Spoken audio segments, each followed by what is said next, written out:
Per la quarta e ultima batteria, Giorgio Antonio Piacentini corsia 1, Greta Ferrazzo in 2, Marianna Trevisani in 3, Noemi Granelli in 4, Federica Groppo in 5, Zeu di Callegari in 6, Giada Pigro in 7, Aurora Carnieluti in 8.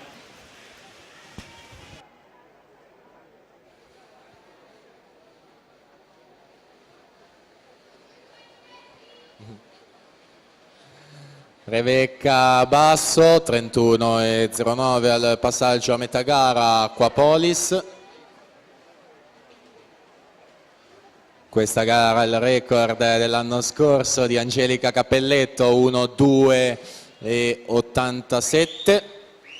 Riferimento di Vanessa Rigoni, 1,7,29, ultime bracciate Rebecca Basso, il corsia 4, chiude la sua prova in 1,07,21, quindi per 8 centesimi migliora il crono precedente e mette un nuovo riferimento in vista dell'ultima batteria pronta alla partenza.